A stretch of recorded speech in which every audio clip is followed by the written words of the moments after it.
But in Australia, there's been quite a high level of people suffering within the industry Yep. with their mental health.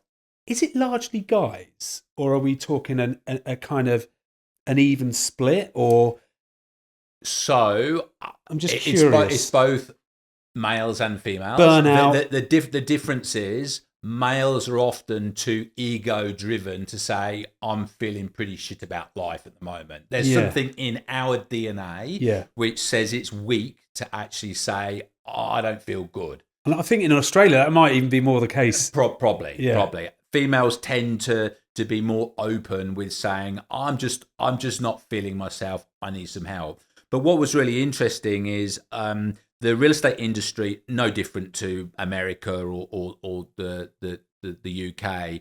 It's very much dog eat dog. Brands are trying to beat the shit out of other brands and so on and so forth. But the one thing that they all came together on 2 or 3 years ago was the creation of a movement called Rise. And Rise is about helping agents, property managers, leaders. If they're feeling not good about themselves, then there's something that Rise, as a registered charity, can give back to those individuals to give them a helping hand. yeah. Now, whether or not it's Ray White or LJ Hooker or Rain and Horn or Harcourts, and they're all up against each other fiercely in the living room, is the one thing that they all lean into support. Now, why do they do that? Well, they do it for two reasons. The first reason they do it is because it's just the right thing to do. Yeah. You don't want people in the industry committing suicide, and you know this is happening Yeah. in the Australian industry. Yeah, you've got one extreme where people are having a bad morning. You've got another extreme where they're saying my life is just not worth living. Yeah. And so the real estate industry have got together, created Rise to do something about it because it's the right thing. But the other reason they've done it is they realise that if you have a healthy industry, they're going to Mm, perform better. mm. And if people perform better, then your Ray Whites and your LJ Hookers make more money. Yeah. So there is a correlation between a healthy industry where people are looking after themselves and performance and profit. Yeah. And it's a movement that's getting bigger and bigger. What do you think of that, Tony? Well, I love the Rise concept and charity. I think what a wonderful thing to encourage actually people to speak up. 3 years ago, I got diagnosed with bipolar. And 2 years ago, I got diagnosed with ADHD. And when I got the diagnosis, I felt much better about it because I just thought, am I a bit mad that one day I can feel like $1 million and the next day, for no reason, I just feel like crap. I don't want to get out of bed. And I sort of thought maybe everyone feels like that. But something I've always been is very open. And I do it. I'm very vulnerable and open because, well, I don't know. That's just the way I am. I'm very sensitive. I'm a massive empath, so I take things to heart. I remember a girlfriend once cheated on me, and I made myself so ill over it. I got a stomach ulcer. And I still have to take medication today. Yeah, honestly, I seen her quite recently though. She looked horrendous, so I'm quite happy about that. but but but it's interesting though because I'm very open about telling people that I've got bipolar because I think it's, and I've got strategies I use to navigate it. One of them is looking after myself, right? Going to the gym often, eating well, blah blah blah blah blah. One of my favorite books is called The Boy, the Mole, the Fox, and the Horse. If Oh you've read yeah, it, yeah, yeah. love It's it. And amazing. two Yeah, things very they say in simple. it. It's so simple. And Charlie Yeah, Massey, the author's got the most beautiful, soothing voice who narrates the ebook. But there's two things he says in it that I love. One is the boy's speaking to the horse and said, what's your biggest strength? And the horse says, my biggest strength is to have the courage to talk about my biggest weaknesses. And I love that. And the other thing he talks about in well, that's just mindset sent a little is chill down my spine. powerful. That one. It's That's powerful, very isn't it? powerful. Yeah, And then yeah, the yeah. mole said to the fox, are you glass half full or are you glass half empty? And he said, you know what? I'm grateful that I've got a glass. Isn't that powerful? And it's just a completely different lens, but it's also about being open. I mean, I don't know the exact stat, but isn't the men under, is it under 24 have the highest suicide rate? I believe, in the UK. I don't know the exact numbers, but that's what I believe. And I had a client, unfortunately, that 2 years ago, that a gentleman in the warehouse committed suicide. He was 26 and he killed himself. And it was only then that they took wellness seriously and they started getting wellness coaches in.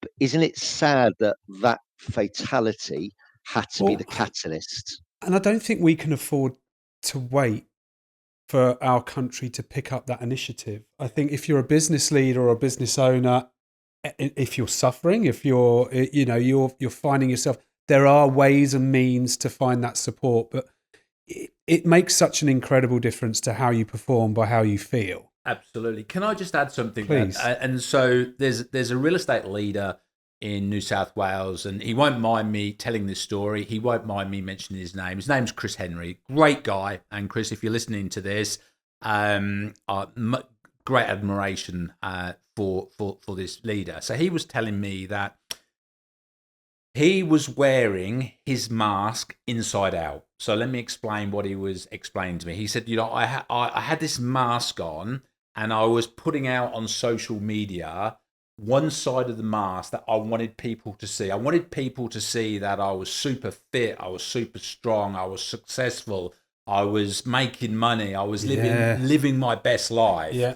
And he said the most powerful bit of coaching he ever had was when a guy called Jet Xavier, who's also a great friend of mine, said, Chris, what I want you to do is I want you to take that mask off that you've been trying to display to the world, and I want you to turn it round, and I want you to show the world the real Chris Henry. Right? Whoa.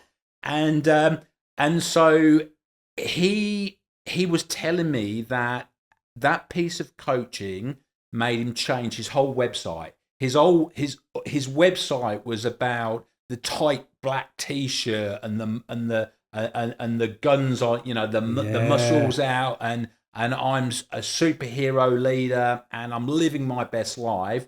And he turned his whole website around to say, this is me, and like everybody else, I have my ups and downs. He changed all his social media to say, this is me. It's not all about glory. It's not all about success. I have shit days like everybody else. Yeah. And he was saying to me, I've become a better dad. Yeah. I've become a better leader. I've become a better husband. I've become a better friend. Oh, man. By flipping the mask and actually telling people what's actually going on. And Chris Watkin talks about this so much on social media. The messages you send out, if it's all about just pumping up your tires, then you've got it all wrong. Yeah, for sure. I'd argue that. Go on. Sorry, Tony. Just to add to that, that's so powerful. Actually, I got goosebumps as you were talking about, Chris, and that's phenomenal. I wrote a talk when I got diagnosed called The Two Tonys: Speak Up About Mental Health in Business. And speak up is the acronym I use for, like, S is share, P is pause, so on and so forth. And it's my most popular keynote because it's when I stand on stage in front of 1,000 people and I look like this positive motivational speaker, which is genuine. I am very positive, but what they don't see, the hidden Tony, is I have bipolar. And I think when I shared on stage, people come up to me after and said, the bit that stood out for me is your vulnerability and your courage to share that. And I don't see it as very courageous. I just see it as being real, being genuine, being authentic, because isn't that what people want? To see the Tony, real, honestly, I think many a man has lost his life without knowing who he really is or who they really are. And I mean that as in, we're taught to perform at school. We're taught to perform in work, to do the job that you're expected to do. So that has to come with some kind of performance. In sales as well, it's even more of performance because you're very focused on an outcome and you're trying your best to win something, whether it's trust or the listing. So you're spending so much time. This is what's been geared up in our industry. You're spending so much time coming away from who you really are because you think that's the way it needs to be. But actually, we're in a world now which is it's transparent. Transparency is it's almost like, for me, the transparency is essential. So You mentioned Chris. How old's Chris? Do you mind me asking roughly? Chris Henry, 46, 47. I think I could have guessed his age, just not knowing who he is. But I thought I could probably guess his age. I think the 40s takes you to another place, and I hit 50 this week, Tony. I'm not sure where that place is going to take me, but looking good. But I've been trying to unlearn my old habits recently with some support, because I found myself throughout my life wanting to please people. Does that make sense? Yeah. And when you try and please people, you end up making yourself a little bit more unhappy. Yeah. And actually, as you're doing that, you're further eroding your belief in whatever it is you've got to offer, and you've turned your mask inside out. Yeah. So you end up putting as Chris would put it, I put out what I wanted people to see, Yeah. and ignored who really I am, who I really am. And I think it's very easy to be guilty of this. So there shouldn't be any guilt felt, if that makes sense. Because I did go through a period of feeling a bit like I've lied through my life. Does that make sense? Yep. But I haven't. It's just what I knew and what I'd been conditioned to do. And I think this is a real turning point for a lot of people if they're willing to get involved. And I'd love to maybe get the two guys that you mentioned